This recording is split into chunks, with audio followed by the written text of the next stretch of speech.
हम किसी के आगे लवकुश का भेद नहीं खुलने देंगे, क्योंकि ज्ञान व्यक्ति को मुक्त कर देता है और अज्ञान बांधे रखता है।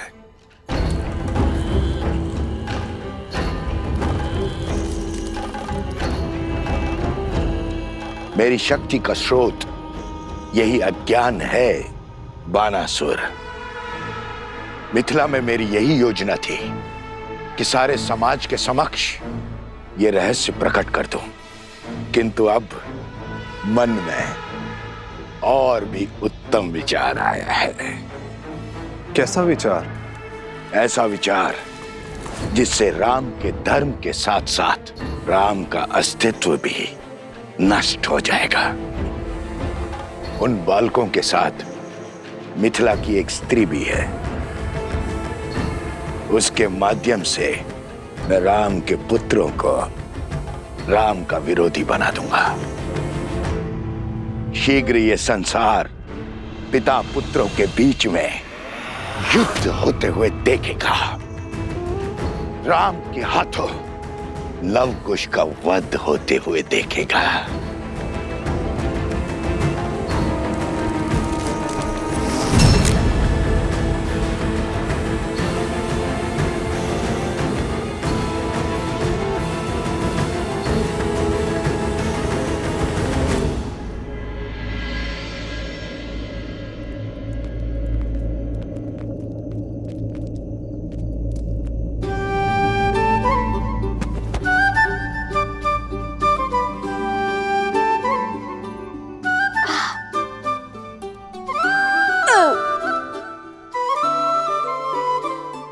ऐसे क्यों देख रहे हो भैया? देख नहीं रहा हूँ, सोच रहा हूँ पेट है कि कुआं। एक पंगत में आधी नगरी का भोजन खा चुके हो तुम, और ये साथ में पोटली भी बांध कर लिया है तुम। आपके लिए भी तो बांधा है भैया। और वैसे भी पूरा दिन गायन किया है और कल भी करेंगे, और ऊपर से प्रभु श्री राम से भेंट भी नहीं हो पा रही है, और ज्ञान करने से मुंह के साथ पेट भी सूखता है।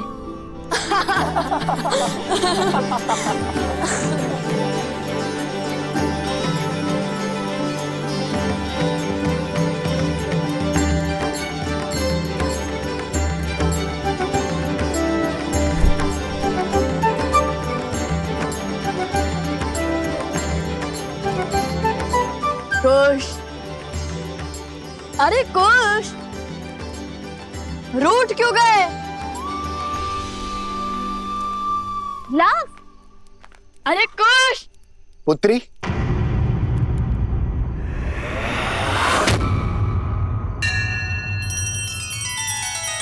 श्री रामचंद्र कृपालु भजु मन हरण भव भय दारुणम।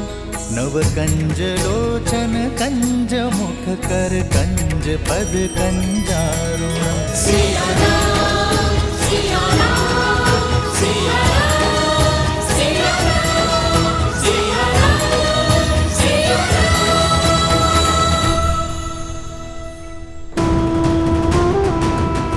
तनिक भोजन मिलेगा?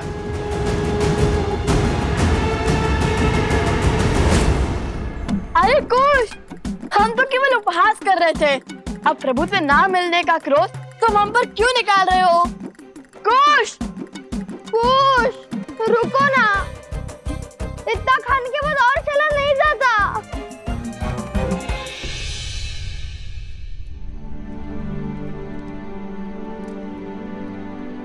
सभी ऋषिगण यहीं पर हैं।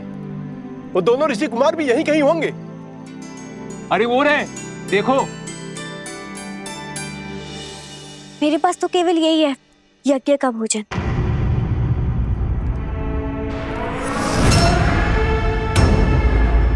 अवध की अन्नपूर्णा वन में भटक रही है और अवध में भोज चल रहा है। दुर्भाग्य, सीता को त्याग कर भी राम के गुणगान गाए जा रहे हैं। सीता का त्याग करके भी राम महान हो गया। अश्वमेध यज्ञ की अग्नि जल रही है, किंतु किसी के हृदय में सीता के लिए विषाद की चिंगारी तक नहीं भड़की। पर मेरा मन जल रहा है। मेरे लिए ये भोग अपवित्र है, विष है। और गांव पर नमक तो तब छिड़क रहा है जब वो ऋषि कुमार राम के गुणगान गा रहे हैं। कुश रुको, कुश, कुश। ऋषि कुमारो,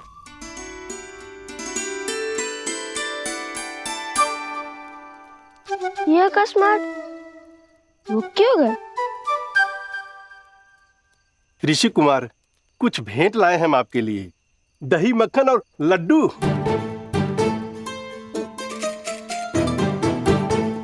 क्या? लड्डू?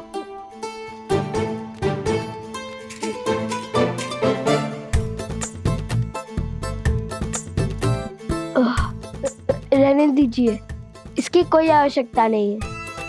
हमने पेट भर कर खाया है। धन्यवाद। कुश, माता ने कहा था कि जिस भेंट को सच्चे मन से दिया गया हो उसे मना नहीं करती। लाइए, इन्हें आप यहाँ रख दीजिए।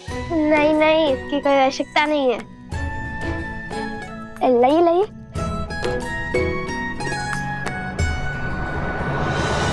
दुख तो मुझे भी बहुत होता है। तो रोकती क्यों नहीं हूं उन्हें? तुम तो मिथिला से हो, जानती हो राम ने सीता के साथ क्या अन्याय किया है। तुम्हारा कर्तव्य है उन ऋषि कुमारों को राजकुमारी सीता के साथ हुए अन्याय का भेद बताना। संसार को हानि दुष्टों का कोलाहल नहीं, सज्जनों का मौन पहुंचाता है।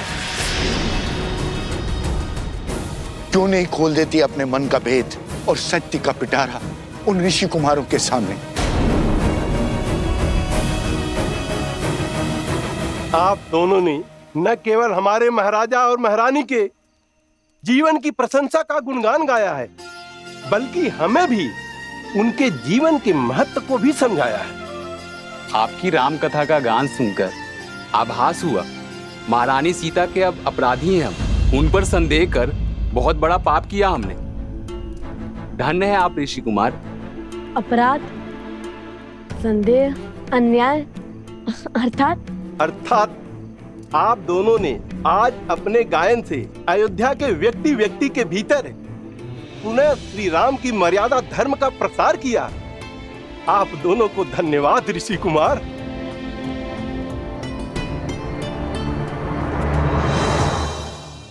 अरे तुम तो सच में टूट पड़े। भैया, पावन अयोध्या की पावन भूमि का पावन प्रसाद कैसे छोड़ूंगा? ये भी उचित है। वैसे वो प्रजाजन क्या कह रहे थे? मैं बताती हूँ।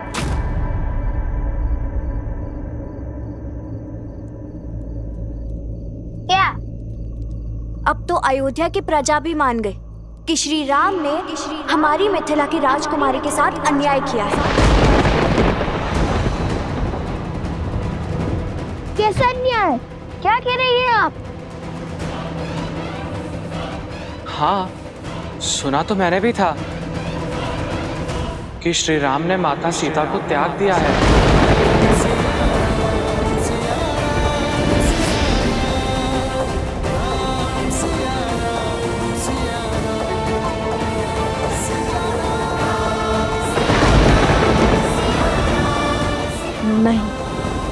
नहीं नहीं, ये असंभव है। यदि ये अश्वमेध यज्ञ हो रहा है तो माता सीता भी उनके साथ होंगी, और यदि माता सीता उनके साथ नहीं है तो ये अश्वमेध यज्ञ कैसे हो रहा है? इन सब बातों का उत्तर कल जब श्री राम से भेंट होगी तब मिल जाएगा ना? नहीं नहीं, मैं कल की प्रतीक्षा नहीं करूंगा और इसे क्षण सिद्ध कर दूंगा कि हमारे आराध्य श्री राम ऐसा अन्याय नहीं कर सकते, और माता सीता भी उनके साथ अयोध्या में है।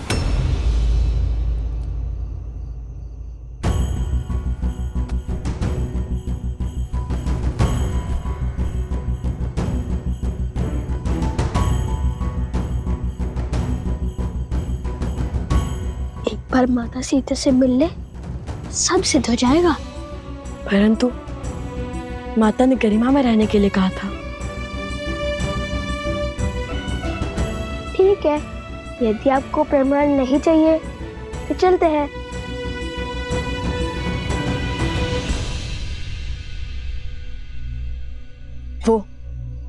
वो प्रभु श्री राम का महल लगता है। चलो।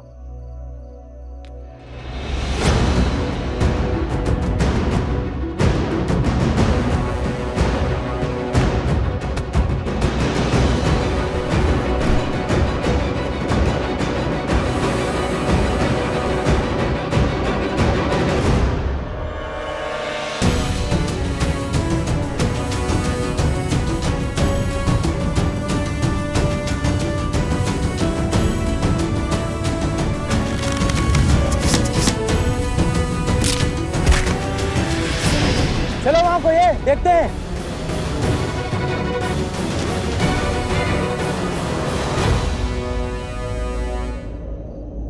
इतनी तीव्र वायु, लगता है चक्रवात आने वाला है।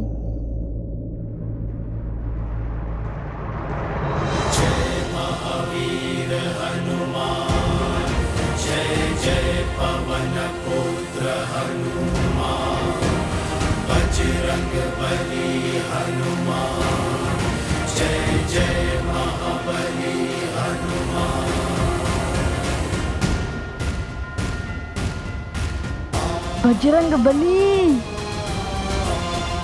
हनुमान जी, हमारा प्रणाम स्वीकार करें।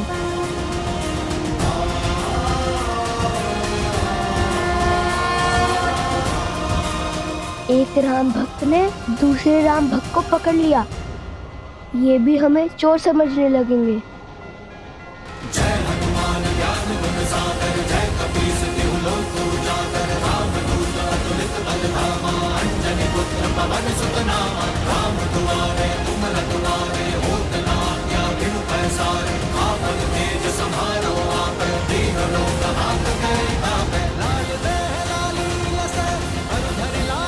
देखो हनुमान जी ने पकड़ लिया उन्हें। चलो।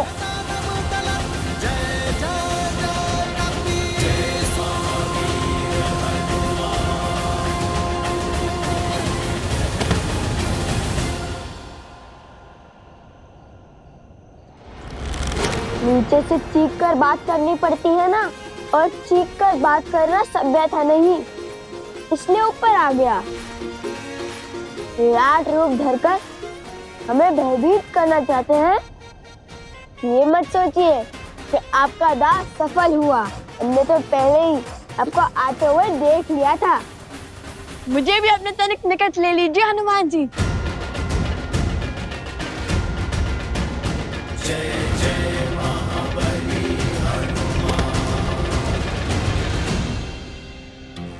महाबली हनुमान जी, हमारा साहस भले ही आपको दो सांस लगे, किंतु हम श्री राम और माता सीता के दर्शन करना चाहते हैं। किंतु हमने ये दीवार युद्ध के विचार से नहीं लांघी है। जिनके मुख पर प्रभु श्री राम और माता सीता का नाम हो, उन्हें पराजय छू भी नहीं सकती। और मुझे पूरा विश्वास है, सिया राम का गुणगान करने वाले ऋषि कुमार उनसे युद्ध करने तो नहीं आए होंगे। फिर क्यों आकार बड़ा रखा है आपने? ताकि वे अयोध्या की सुरक्षा का दायित्व उठा सके, हर और दृष्टि रख सके। अच्छा, वैसे आप दोनों के गायन और स्वर का बहुत बड़ा प्रशंसक हूं मैं। सत्य कहूं तो अभी संध्या में आप दोनों बाल ऋषियों के दर्शन करने के लिए मैं बस आने ही वाला था, किंतु रात्रि के समय आप दोनों यहां क्यों आए? आप दोनों को संकट है या फिर शंका? भक्ति है हनुमान जी। माता सीता और श्री राम के दर्शन करने यहाँ आए हैं। मिथिला की कन्या जिसका विवाह हमने करवाया, वो कह रही थी कि महाराज राम ने अपनी पत्नी के साथ अन्याय किया है, बस इसलिए हम चले आए। श्री राम और माता सीता से मिलकर ये सिद्ध करने, न्याय की मूर्ति श्री राम अन्याय कर ही नहीं सकते। तुम दोनों जिनकी पूजा करते हो, उनकी ही निद्रा में विघ्न करोगे? बात तो उचित है। मैं भोर होते ही आप दोनों को प्रभु श्री राम के दर्शन करने के लिए राजभवन ले चलूंगा। जैसा आप कहें हनुमान जी। आइए। आपको कष्ट करने की आवश्यकता नहीं है।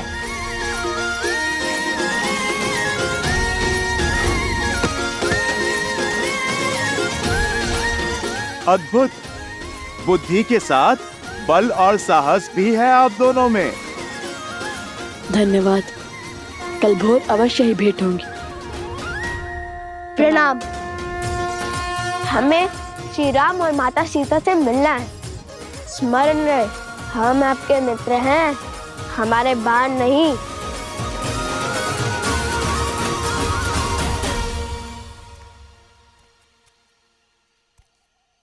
वन देवी, जी गुरु माँ। इसे पी लीजिए। ये क्या है गुरु माँ? काढ़ा। इसमें घुली जड़ी बूटी और औषधि आपके मन को शांत करेगी। आपकी चिंता को समझती हूँ, किंतु भय दुर्भाग्य लाता है। इसे पी के निश्चिंत सो जाइए।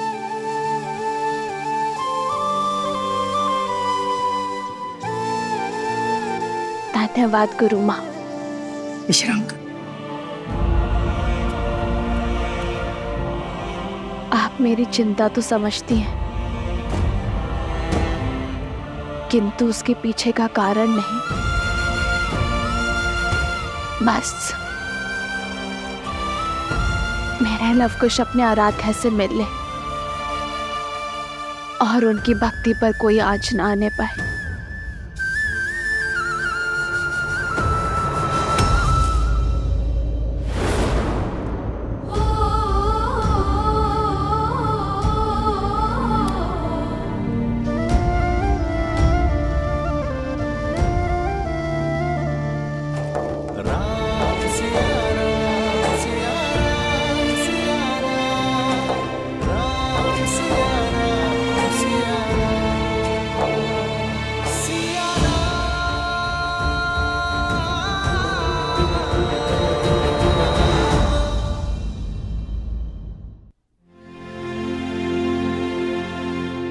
उनके मुख पर दिव्यता के दर्शन किए हैं मैंने, और उस दिव्यता ने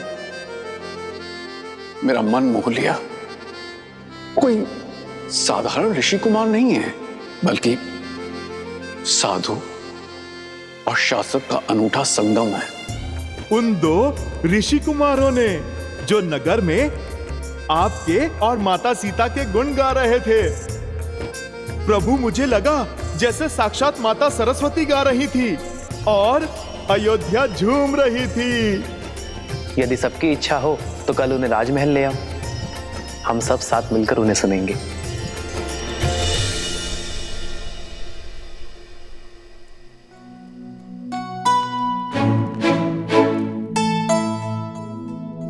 अरे उठकर व्यायाम भी करने लग गए कुछ।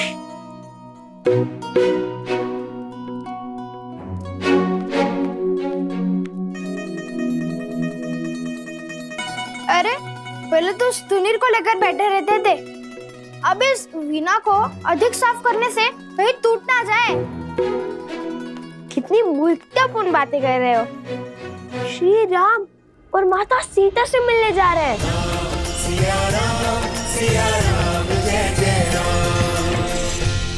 महाराज राम और माता सीता से मिलने जा रहे हैं। वीणा क्या, मुख भी ऐसे ही चमकाऊंगा, खिस खिस कर पतला हो जाएगा। हाँ, उचित तो कह रहे हो। कुश,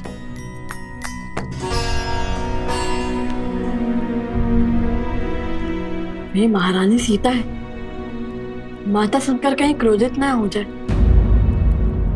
लव और कुश, तुम जानते हो वो दोनों कौन हैं? वो वन देवी के पुत्र। और ये वन देवी कौन है? लव कुश की माता। केवल लव कुश की माता नहीं, मूर्ख बालक, श्री राम की अर्धांगिनी, अयोध्या की महारानी है वो, सीता है वो, सीता। इसलिए तो मुख स्वच्छ कर रहा हूँ भैया। मैंने सुना है स्त्रियों को कभी सुंदर बालकों पर क्रोध नहीं आता। ठीक है, लेकिन माता सीता कहने की कोई आवश्यकता नहीं है। ये तो मेरे मन से पूछिए भैया, जो हमेशा कहता है कि माता सीता सुंदर, सहज और प्रेम पूर्ण होंगी। सब उन्हें माता कहकर बुलाते होंगे। लव कुश वो ऋषि कुमारो। हनुमान जी।